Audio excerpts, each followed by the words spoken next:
Very many of our fans in this forum today have been asking me one simple question. What's the way forward for Azimio? It appears a very simple question, but a very complicated question, a very hard question. And I'll try to answer it as I can. But before we answer that question, I've seen President Uhuru Kenyatta accepting the Supreme Court's verdict. But while accepting the verdict, Uhuru Kenyatta has questioned the Supreme Court's consistency. Because in 2017, Uhuru Kenyatta's election was nullified because of processes. In 2022, it's clear the processes were breached, but the Supreme Court has upheld William Ruto's win. So it's clear the Supreme Court is conflicting itself. The Supreme Court has just disowned its ruling in 2017. And I've also seen Wafula Chebukati boasting that the Supreme Court has vindicated IEBC, and himself is very annoying listening to Wafula Chebukati. So I won't dwell much on Wafula Chebukati's remarks. Let's answer the question, what's the way forward for Azimio?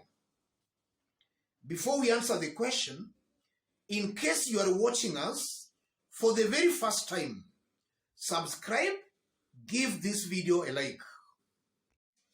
Yes, I'm saying the question is complicated because even if Azimio was to remain together under the prevailing political situation in Kenya, even 2027, most likely the same fate will befall them. Because we have seen from this year's election that votes don't matter, votes don't count. So even if Azimio was to reorganize themselves or to remain intact, a similar fate will still most likely face them in 2027. Yes. And then secondly, the natural answer to that question would be to change leadership, top leadership of Azimio. In this case, the answer would to replace Raila Amolo Odinga. But that also seems to be very hard because a good majority of Raila supporters feels Raila's victory has been snatched away from him. Raila Odinga has not been beaten fairly. So quite a good number of his supporters sympathize with him and they still support him. They still love him. So to replace Raila Odinga again will be a little bit very hard, in that it can even cause more division within Azimio. Some of Raila's ardent supporters will still support him. So it will even create more division.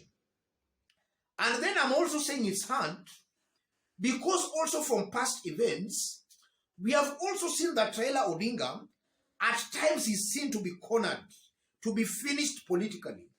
Raila Odinga has always found his way through, and he has always come out even stronger. And that we saw in 2017, in 2007, and also in 2013. And while accepting the court's verdict today, Raila just made it very clear that they are going to come out of this even stronger. So it's a very complicated question to answer because you can't just replace Raila Amolo Odinga. And so from where I sit, ladies and gentlemen, I'm seeing some way forward, some practical way forward for Azimio. The first way forward in this case, Azimio as a political outfit should make sure they reorganize their outfit, their political outfit. They should shed off weak leaders. Even if Azimio will remain with only 2 leaders or 2 senators or 2 MPs, let them remain with a small team, but a team that is committed to Azimio ideals, instead of having a bigger group that is not committed, a group that can easily be bribed. Let them shed off these weak leaders. Let these weak leaders join any political camp they want to join. Because already from what we have seen, some had even started joining William Ruto. Let Azimio release all these leaders. Let Azimio shed them off. And then they start rebuilding their party once more for future elections. That's the first way forward. They should remove these weak leaders. That's one. Secondly, Azimio should very fast call for a referendum. And that referendum should be on two issues, if possible. A rotational presidency, and if possible, a secession.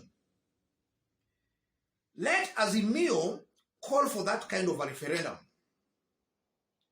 And that referendum should be done in the areas Raila Odinga won the election. We saw how Kenya voted. We saw the map. Let Azimio call for a referendum in the areas that voted for Raila Odinga. Let the people in those areas be asked, do they want to form their own republic, or they want to still be in this Republic of Kenya? Let a referendum be done in those areas so that Kenya can have two republics, Kenya Central and maybe Kenya West. Kenya West being the areas that voted for Raila Odinga, Kenya Central, the areas that voted for William Ruto. Because it's very clear that under the prevailing political situation, it's clear that Kenya will only be dominated by two communities. And that's a fact, ladies and gentlemen. So Azimio should organize for a referendum on that. And as they reorganize a referendum on that, they should not let their supporters relax. They should be constantly engaging with their supporters in those areas as they push them towards a common goal. That's one thing I'm seeing here, ladies and gentlemen. And also, even before I conclude, it's very clear beyond any reasonable doubt that Kenya is divided. We have a good section of Kenyans who have affinity for leaders who fails chapter 6 of the Constitution. The dirtier you are, the more attractive you become to this segment of Kenyans. And that can explain on how they voted. Just check on the kind of leaders they voted for. It shows clearly Kenya is divided. We have a good section. Who the dirtier a leader is, the more attractive that leader becomes. And then we have a section of Kenyans who believe in leadership and integrity. That divide is very clear, ladies and gentlemen. So another question might beg, should the good people of Kenyans who already know what leadership is all about, should they surrender the fight to this kind of our brothers and sisters who don't know what leadership is all about? The answer is a very big no. Peace-loving Kenyans, patriots, must continue in the struggle. I'm very certain and very sure that a time will come when our brothers and sisters will also see the light. So those who have already known the truth should not compromise on that truth they know. Let them continue keeping the fire burning. One day there will be victory. Let me stop it there, ladies and gentlemen. But even before I stop, in case you are watching us for the very first time, but so far you have not yet subscribed, kindly subscribe, give this video a like. And to our fans and subscribers here, I'm very much humble, very grateful for the kind of support you are giving me here. God bless you, God bless Kenya. And to any other person who might want to have a chat with me, or to share an information with me, or even to support this channel, I've pinned my number on the comment section. Contact me through the number. you can send your support or donation or contribution to the number. To those watching us outside Kenya, drop a comment, let us know from which part of the globe you are watching us from.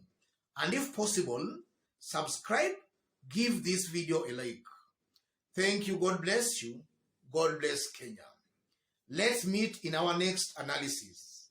And for those who are interested in solar energy, just Google Power Africa Solar and you'll get all your solar energy sorted. You'll get more information on how you can contact them and to reach them. God bless you. God bless Kenya. Tamu sana, yes.